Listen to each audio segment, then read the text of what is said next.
कुबेराणां कोटिर्हसति धनसम्पत्तिभिरहो तिरस्कुर्याद्वर्या नपि सुरगुरून् बुद्धिविभवै अशोच्य स्त्रीपुत्रादिभिरसम् ईड्यो हरिरसात् शुक प्रह्लादाद्यै प्रतिकृतिः वृंदावनवने। वह व्यक्ति जिसकी वृंदावन में अगाध प्रीति हो गई है, वह स्वयं को प्राप्त धन संपत्ति के समक्ष करोड़ों कुबेरों जैसी धन संपत्ति प्राप्त करने वालों का उपहास करता है। वह स्वयं को प्राप्त बुद्धि वैभव के समक्ष गुरुओं में श्रेष्ठ देवताओं के गुरु बृहस्पति को भी तिरस्कार के योग्य समझता है। वह अपने स्त्री पुत्र एवं आत्मीय जनों के विषय में किसी प्रकार का कोई चिंतन नहीं करता है। वह स्वयं को प्राप्त प्रेम रस के समक्ष श्री हरि के रस में लीन सुखदेव, प्रहलाद आदि भक्तों को प्राप्त भगवत रस को बराबरी की प्रशंसा के योग्य नहीं मानता है। त्यक्त्वा सर्वान् गृहद्वार सकल गुणालंकृत स्त्री सुतादीन सर्वत्रात्यंत सम्मानमथ महतः सत्कुलाचार धर्मान् माता पित्रोर गुरुणामपि च नहि मनागाग्रहे कोमलात्मा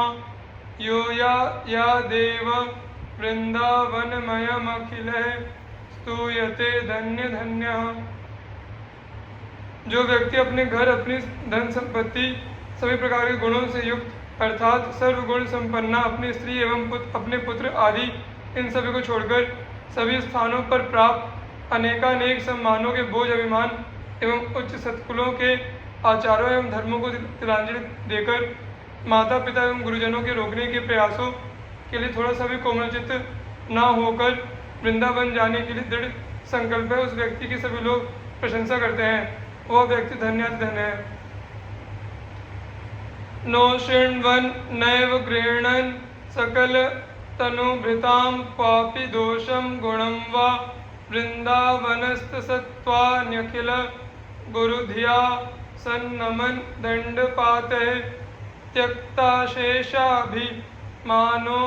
निरवधि परमा किंचन कृष्ण राधा प्रेमानंदाश्रु मुंचन निवसति सुकृति कोपि वृंदावनान्तः। सभी शरीरधारी प्राणियों के गुणों एवं दोषों को न तो कभी सुनना ही चाहिए और न कभी उन्हें ग्रहण ही करना चाहिए। श्री वृंदावन में स्थायी रूप से निवास करने वाले रसिक जनों में गुरु बुद्धि रखते हुए उन्हें अत्यंत श्रद्धा पूर्वक दंडवत प्रणाम करना चाहिए। सभी प्रकारों के अभिमानों का परित्याग करते हुए, कितने ही दुखों एवं सुखों को सहन करते हुए, स्वयं की सहायता के लिए किसी प्रकार की कभी कोई याचना मांग न करते हुए तथा निरंतर श्री राधा कृष्ण के प्रगाढ़ प्रेम के लिए अप्रतिम अनुराग के प्रति आनंदाश्रुओं को प्रवाहित करता हुआ कोई बिरला पूर्ण आत्मा व्यक्ति ही श्री वृंदावन में विचल रूप से निवास करता है। क्रंदनार्तस्वरेण क्षितिषु परिलुठन् सन्नमन् प्राणबन्धुं कुर्वन्दन्ते तृणान्यादधनु करुणा दृष्टये काकुकोटिः तिष्ठन्नेकान्त वृंदाविपिन तरुतले श्वेव पाणो कपोलं न्यस्या शृण्येव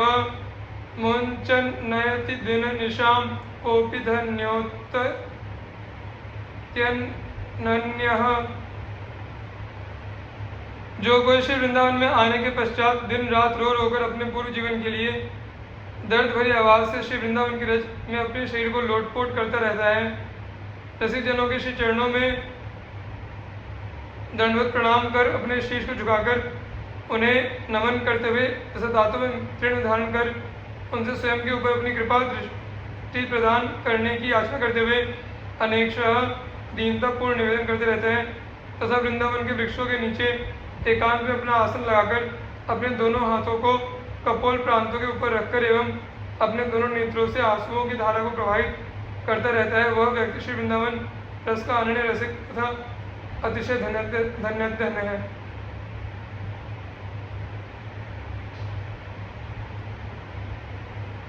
मुञ्चन् शोकाश्रुधारः सततमरुचिमान् ग्रासमात्राग्रहेऽपि क्षिप्तो बद्धो हतो वा गिरिवद्विचलः सर्वसङ्गैर्विमुक्तः नैष्किञ्चन्येक काष्ठां गत उरुत रयोत्कण्ठया चिन्तयन् श्रीराधाकृष्णाङ्घ्रि पंक्तिरुहदल सुषमां कोऽपि वृंदावनेस्ति। जिसके नेत्रों से निरंतर प्रेमाशुओं की अविरल धारा प्रवाहित होती रहती है, जिसे एक ग्रास मात्र का भोजन भी अरुचिकर लगता है, अर्थात जिसे अपने भोजन की कोई परवाह नहीं होती है, किंचित मात्र भी परवाह नहीं है, जो डांटने, फटकारने, बांधने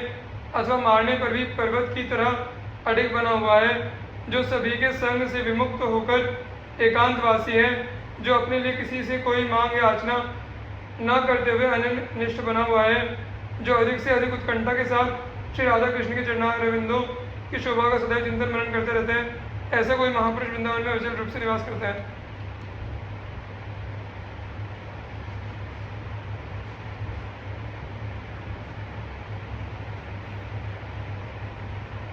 मालां कंठेर्पय सुललितं चंदनं सर्वगात्रे तांबूलं प्राशय कुरु सुखं साधु संबीजनेन व्यत्याश्लेषात् सुखशैतयोर्लालयनग्रीमित्थं राधा कृष्णो परिचर रह कुंज शय्यामुपेतो। जब श्री राधा और श्री कृष्ण एकांत स्थलीय कुंज में बिछी शैया पर विराजमान हो, तब उनके कंठ में माला धारण करनी चाहिए, उनके सभी अंगों पर सुललित चंदन का लेपन करना चाहिए, उनके श्रीमुख में पान की बीड़ी प्रदान करनी चाहिए, उन्हें पंखे की हवा के माध्यम से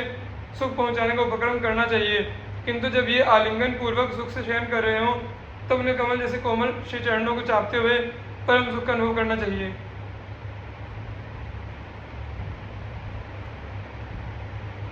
राधा कृष्णो रहसि लतिका मंदिरे सुपविष्टो प्रत्याविष्टो रसवशलद रसवश लसद दृष्टिवांगंग चेष्टो दृष्ट्वा न्यादृक् वर विलसितो साधु यान्तिर्बहिस्ता स्ताभ्या मात्तः सहसमवनम्याः स निसौख्यमग्नः। एकांत लता मंदिर में श्री राधा और श्री कृष्ण विराजमान हैं। एक दूसरे के प्रति प्रगाढ़ प्रीति होने के कारण ये दोनों रस विवश हो रहे हैं। उस समय उन दोनों की एक दूसरे परस्पर की अवलोकन, बोलन एवं अंग चेष्टाएं अत्यंत शुभ विचित्रता को प्राप्त हो रही हैं। उनके उस अनूठे श्रेष्ठ विलास को देखकर अपने को धन्य धन्य मानने वाली एक सखी दूसरी ओर देखती हुई बाहर की ओर आने लगी, किंतु उसे योलवर ने हंसते हुए पकड़ लिया। तो वह लज्जा का अनुभव करते हुए शौक के रस में निमग्न होकर से झुकाकर वहीं खड़ी हो गई। किशोर वयसः स्फुरत् पुरट रोचिषो मोहिनी सुचारु कृशम मध्यमः पृथुनितंब वक्षोरुहा सुरत्न कनकांचित स्फुरित नासिका मौक्तिकः सुवेणीपटभूषणः स्मरत् राधिका किंकरी।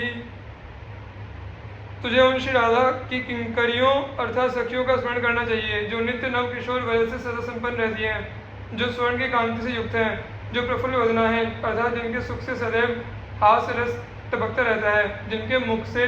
सदैव हास रस टपकता रहता है, जो मन को मोहित कर लेने वाली हैं, जिनका कटी प्रदेश अत्यंत सुंदर एवं पतला है, जिनके नितंब तथा स्तन युगल भारीपन को लिए हुए हैं, जिन्होंने अपनी नाक में रत्न जड़ित सोने की नथ धारण की हुई है तथा उनके नाक के मध्य भाग में मुक्ताओं से युक्त बेसर लटक रही है, जिनके सिर पर सुंदर वेणी शोभायमान है तथा जिन्होंने सुंदर वस्त्र आभूषण पहने हुए हैं। सुरम्या दोर्वल्ली वलय गण केयूर रुचिरः पुणत कांची मंजी रगमणि सुता टंक ललितः लसद्वेणी वक्षो रुहुमुकुलहारावलिरुचः स्मरा नन्यस्निग्धा कनकरुचिरा राधा घृयनुचरिः। जो परम सुंदरी है, मनोहर है, आनंद प्रदान करने वाली है, जिनकी भुजाएं चमकीली चूड़ियों, अंगूठियों, कंकड़ों, बाजूबंदों से सुशोभित हो रही है, जिनके कटी प्रदेश पर स्थित किंकणी छोटे छोटे घुंघरुओं से युक्त करधनी एवं पैरों में बंधे हुए नुपुरों से मधुर सांगीतिक ध्वनि निष्पादित हो रही है, तथा जिनके कानों पर मणिमय कर्णफूल ताटंक अत्यंत चमक दमक उत्पन्न कर रहे हैं, जिनके सिर पर स्थित सुगंधित वेणी तथा अभी अभी उभरे हुए खिले हुए रोजों पर अनेक प्रकार के हार चित्त को चुरा लेने वाले, मन को हरण करने वाले मनोहर हैं। उन प्रेममयी, काम से अनन्यता पूर्वक अनुरक्त रहने वाली एवं स्वर्ण जैसी कांति आभा से सदैव संपन्न रहने वाली श्री राधिका के चरणों के अनुचरियों, राधा किंकरियों, सखियों का सदैव स्मरण करते रहना चाहिए। अहो वृंदारण्ये सकल पशु पक्षी द्रुमलता द्यनन्तैर्लावण्ये मधुर मधुर कांचन निभे महाप्रेमानंदोन्मद सुरस निष्पन्द सुभगहे किशोरम मे सम्मो अयदह सर्वस्व मुदितम। परम आश्चर्य की बात है कि मुझे ही नहीं अपितु सभी को प्रसन्नता प्रदान करने वाले मेरे नित्य नव किशोर रूप अर्थात नित्य सिद्ध बपू श्री राधा किंकरी रूप ने अपने अनंत लावण्य के द्वारा, अपनी अत्यधिक मधुरता के द्वारा, अपनी कंचन जैसी कांति के द्वारा एवं युगलवर की पारस्परिक प्रीति में अति अद्भुत आनंद की उन्मत्तता से निष्पन्न, अत्यधिक सौंदर्यपूर्ण एवं अति सुंदर प्रेम रस के द्वारा वृंदावन में स्थित अन्य सभी पशु पक्षियों एवं द्रुमलताओं को भी पूर्णतः सम्मोहित किया हुआ है।